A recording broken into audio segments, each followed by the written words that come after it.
Hey guys, in today's screencast I'm going to be demonstrating for you what I, Ginger Wickline, should be as an online instructor, highlighting some of the characteristics highlighted through the vocal model for online instructors by using a tool called a Poplet that I will be allowing or requiring some of you to use for your upcoming assignments. So the first characteristic of an online instructor that helps students learn is being very visible.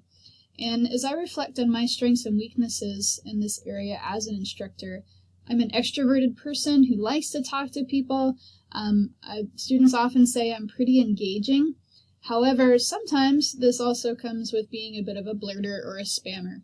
And so definitely one of the ways I want to work on being visible in my course is for students to have enough communication and animation and information that they get a sense of who I am, but not too much information so that they feel overwhelmed.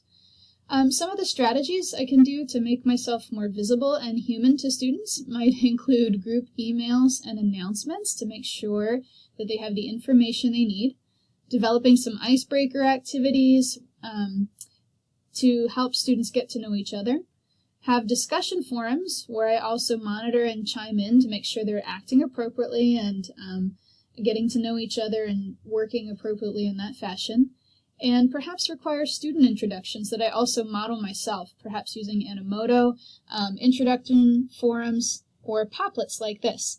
And this is what an Animoto introduction would look like, for example.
Okay, the second characteristic that helps online instructors be successful and their students to be successful as well is staying organized. And some of the characteristics that I thought of that really helped me in this end is I am a busy mom of 2 young children and get pretty used to multitasking and not just doing one thing linearly, but doing several things at a time. I'm also a type A personality who likes to be organized and to have a game plan.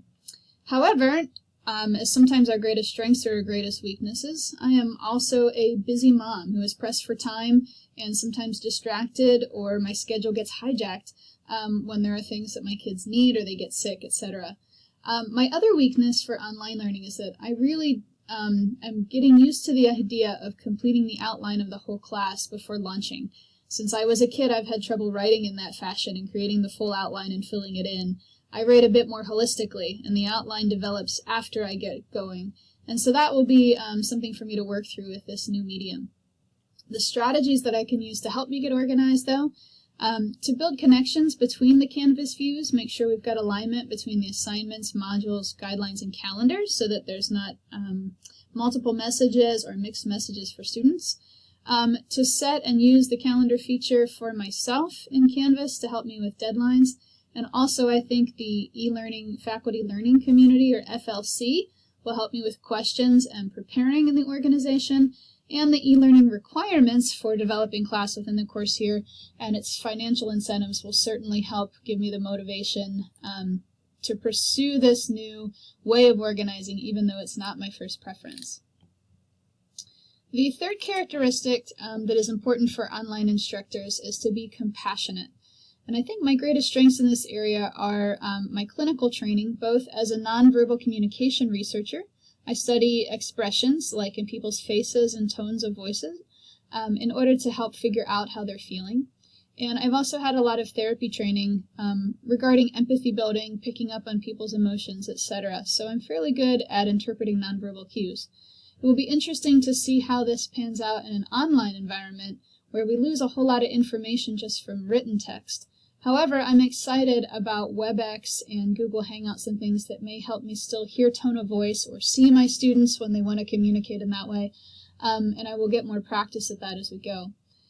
My weakness can be that sometimes I'm too empathetic. Students may have some things they don't want to share, or they'd rather have a little more distance than might be my preference. And so to give them the room to be who they are and not be too flexible or bend over backwards when students come up with complicated stories, I think finding that balance will be something I need to work on.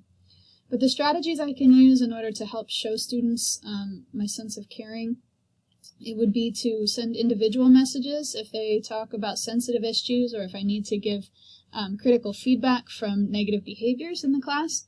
My ability to help refer them to campus supports, and maybe even, in a WebEx, talk about that in person and how they can get to other resources to deal with emotional issues, and also to help work them through the academic side so they don't feel overwhelmed.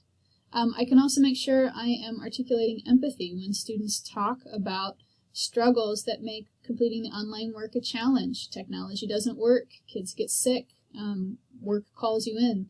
So to help talk with them and say that I know how it feels to be pulled, and to work on a time management strategy to get things done could be helpful.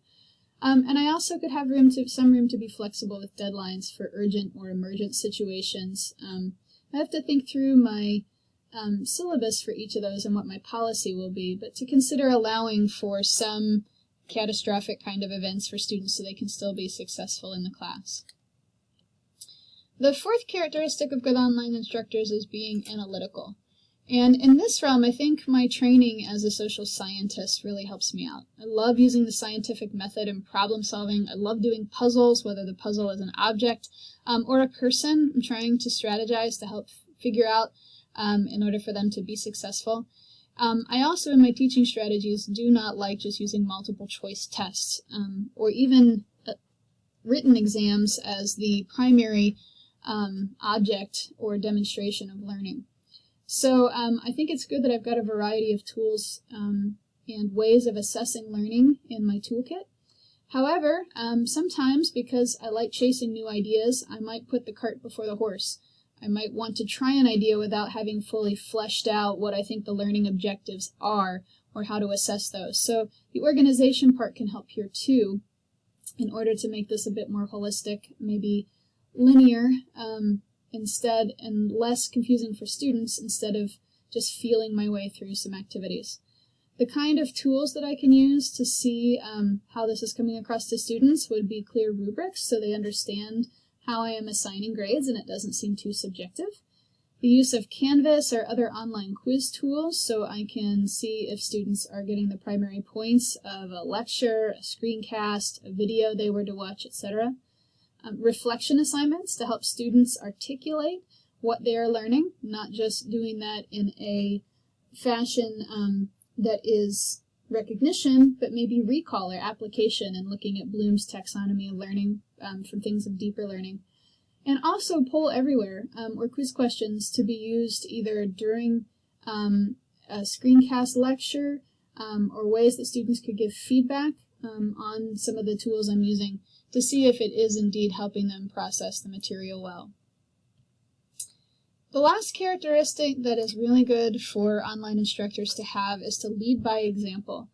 And I think in this domain, my greatest strengths are that I'm willing to try new things. I love learning new tools, especially if I think it's going to engage students in a better way than what I'm currently using. My biggest difficulty with technological learning is I often grumble while I'm trying stuff. I don't want to do this. This takes too much time. But I can commiserate with students in that fashion that they often do the same thing until they get comfortable with something. So some of the ways that I can help address this are to, one, shut up and try stuff myself, and to not get too overreactive when students grumble, even if they are still trying with the material, and to encourage students who might grumble and shut out or shut off to re-engage, and to be empathetic with students when they are struggling or it takes a little bit of time on that learning curve to get used to tools. Another way that I can help students is to be friendly yet very professional in my correspondence, to try to find that balance between friendly but still in charge of the class so that they know that I'm competent, able to have good boundaries, but also support them in different ways that they might need to be successful in the course. Google Hangouts or WebEx would be a good tool for screen sharing if students just aren't getting it from the written instructions or the links or the any video models I have, so I could work through it with them. Another way that I could support them is to allow or require cool tools like Poplet and Animoto or screencasting within my classes, and as these are tools that I'm using here, I could share these demonstration videos with them to show them how it could be done. And one last thing is to model timely feedback. If I'm expecting students to have things in deadlines, to find ways within my own crazy life and work schedule to make sure I'm giving them prompt and feedback that is descriptive enough to help them make progress if they have things they need to revise for the next time around. So, I hope you have enjoyed this overview and getting to know a little bit about me and some of the characteristics that research has shown help online instructors to be successful. I look forward to unpacking this new set of tools and getting rolling in the near future. Thank you.